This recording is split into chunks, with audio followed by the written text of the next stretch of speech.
The wooden floorboards of the barn creaked under the weight of something massive. Elias Thorne held his breath, his finger trembling against the cold metal trigger of his rifle. The beam of his heavy flashlight pierced the dusty, freezing darkness, illuminating a nightmare that made the seasoned rancher's blood run absolutely cold. There, in the corner stall, an enormous dark shadow was looming over his most fragile, defenseless animal. Elias could hear the deep, guttural breathing of a wild beast. He raised his weapon, his heart pounding a frantic rhythm against his ribs. He prepared himself for the gruesome sight of slaughter, ready to fire at the creature that had breached his sanctuary. But as the circle of light steadied, Elias froze. His finger slipped off the trigger. He lowered the barrel of the gun, his jaw dropping in pure, unadulterated shock. The massive beast wasn't attacking. It wasn't feeding. It was curled around the tiny, trembling creature, offering its thick, heavily furred body as a living shield against the lethal winter cold. What Elias was witnessing in that freezing barn defied every single law of biology, survival, and natural instinct. It was an impossibility caught in the beam of a flashlight, and it was only the beginning of a story that would eventually bring the entire world to tears. To understand the sheer magnitude of this miracle, you have to go back 4 months, to the cruelest, most unforgiving winter the Bitterroot Valley of Montana had seen in a century. It started with a tragedy that left Elias's heart in pieces. A relentless blizzard had battered the ranch for 3 straight days. During the worst of the howling winds, his prized mare went into premature labor. Despite Elias's desperate, exhausting efforts, the mother did not survive the night. She left behind a tiny, shivering filly with coat as white as the snow outside. Elias named her Whisper. Whisper was dangerously weak. Without her mother's milk and the vital warmth of a maternal bond, the foal was fading. Elias moved her into the warmest stall of the barn, bottle-feeding her every 2 hours, wrapping her in thick thermal blankets. But Whisper's spirit was broken. She lay in the hay, her large, mournful eyes staring blankly at the wooden walls, letting out thin, desperate neighs that echoed into the silent, freezing night. She was calling for a mother who would never answer.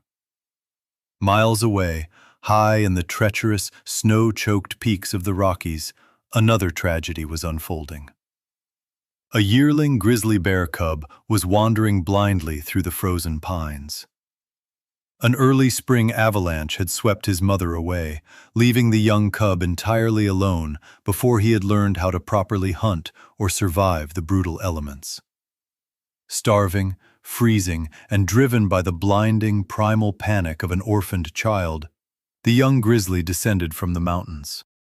He was a creature born to be a king of the wilderness, an apex predator equipped with claws that could strip bark from trees and jaws that could crush bone.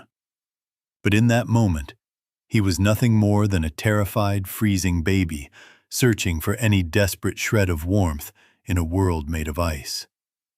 Driven by the scent of hay and livestock, the desperate cub dragged his exhausted body toward Elias's property.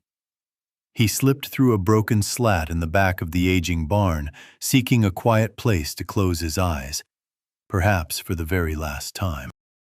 When Elias walked into the barn that fateful morning and dropped his rifle in shock, he could not comprehend the scene before him.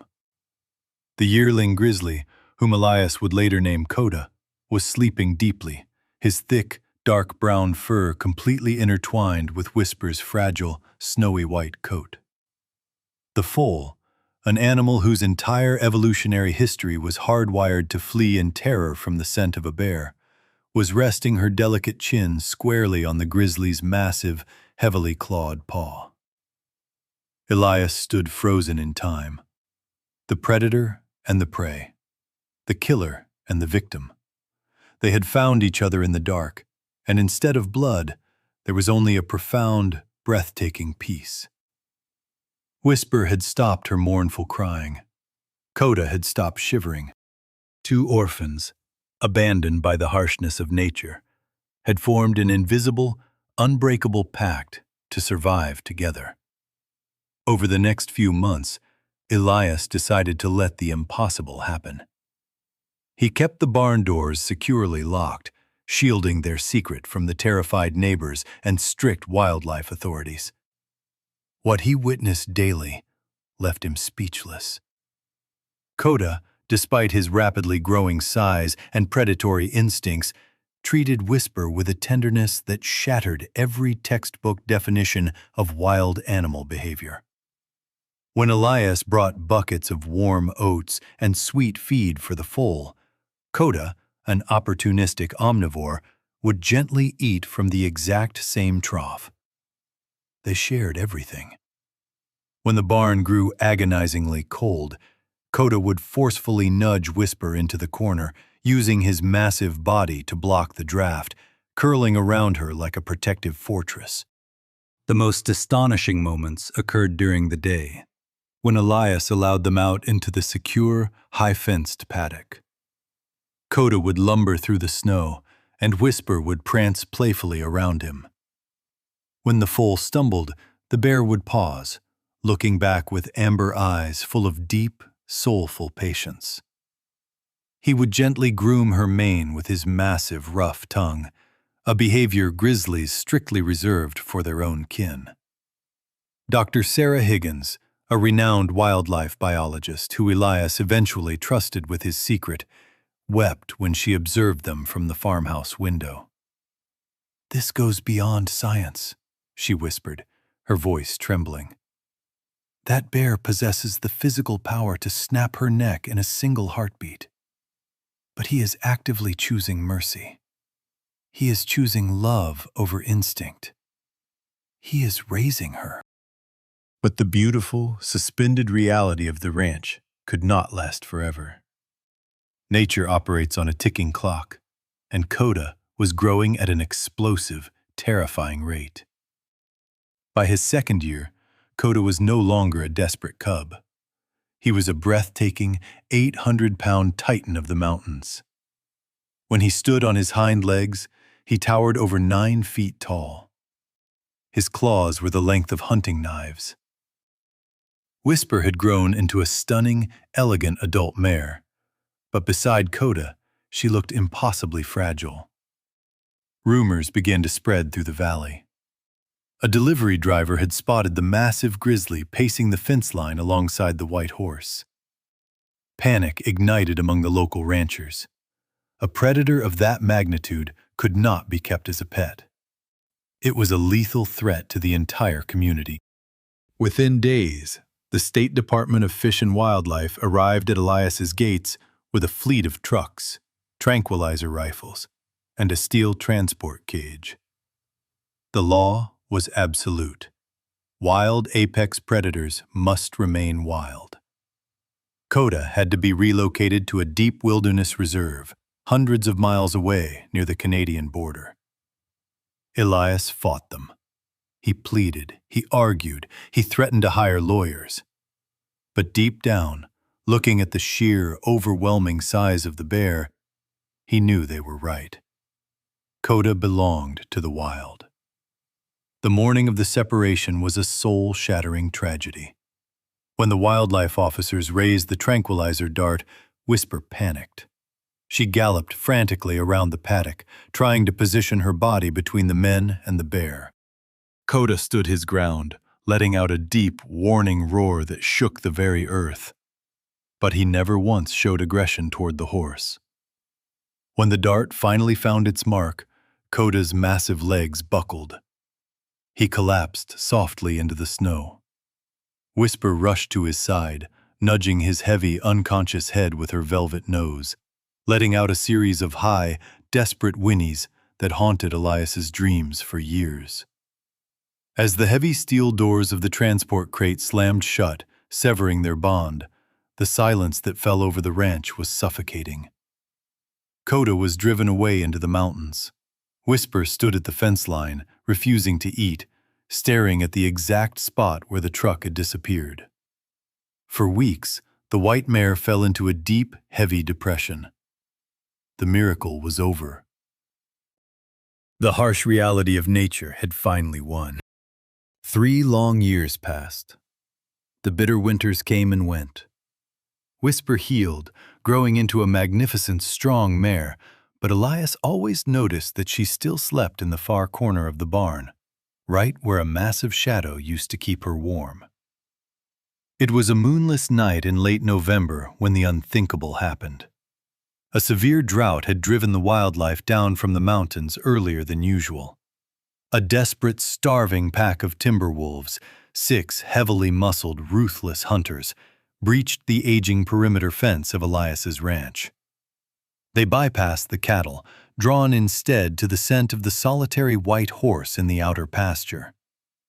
Elias awoke to the horrifying sounds of snarling and the panicked, frantic neighs of his beloved mare. He grabbed his rifle and sprinted out the back door, his boots slipping on the icy grass. But he was too far away. The wolves had already cornered Whisper against the wooden fence. They were circling, snapping at her legs, calculating the moment to drag her down. Elias raised his rifle, but the darkness and the chaotic movement made it impossible to shoot without risking hitting Whisper. He screamed, running desperately toward them, knowing in his gut he was going to be too late. Suddenly, the forest tree line exploded. A roar so deafening, so primal and earth-shattering that it vibrated the snow right off the pine branches, tore through the valley. From the shadows of the woods, a massive, unstoppable force of nature erupted. It was a colossal, dark brown blur moving with terrifying, explosive speed. An 800-pound grizzly bear crashed into the wolf pack like a freight train. The bear didn't just attack. He fought with a targeted, absolute fury. With a single devastating swipe of his enormous paw, he sent the alpha wolf flying through the air. He stood on his hind legs, towering in the moonlight, a god of the wilderness defending his sacred ground. The remaining wolves, paralyzed by the sudden appearance of the apex predator, broke their ranks and scattered in absolute terror back into the woods. Elias dropped to his knees in the snow, his rifle falling from his trembling hands. The massive grizzly dropped back to all fours. He was scarred, wild, and incredibly powerful, a true king of the mountains. The bear turned slowly toward the terrified white horse. Elias held his breath, fearing the wild instincts had completely taken over the bear's mind. But then, the truth came out. The truth that no scientist, no wildlife officer, and no textbook could ever possibly explain. The colossal grizzly lowered his massive, heavily scarred head. He took a slow, deliberate step forward. Whisper did not run. She stepped toward the apex predator, reached out her neck, and gently pressed her velvet nose against the bear's rough, dark snout. Coda closed his amber eyes. He let out a low, incredibly gentle rumble from deep within his chest, a sound of pure, unadulterated recognition. He began to lick the side of Whisper's neck, grooming her just as he had done when they were orphans in the dark. For 3 years, Coda had been relocated hundreds of miles away. But the tracking data that wildlife officials later reviewed revealed a shocking reality. Within months of his release, the bear had walked all the way back across the state of Montana. He had never approached the ranch. He had never caused trouble. He had simply lived in the deep woods bordering Elias's property, a silent, invisible guardian watching over the sister he had left behind, waiting for the day she might need him. After a few minutes, Coda turned back toward the tree line. He paused, looking over his massive shoulder at Elias and Whisper one last time. Then, he melted back into the shadows of the wilderness, leaving behind a profound, breathtaking silence. Justice in the natural world doesn't always make sense to us. Sometimes, it looks like a predator realizing his power. But sometimes, it looks like an 800-pound grizzly bear who remembered the warmth of a barn, the scent of hay, and the fragile horse who accepted him when the rest of the world wanted him dead. Nature may be ruthless, but Coda proved that love, true, boundary-breaking love, is the single most unstoppable force on this earth.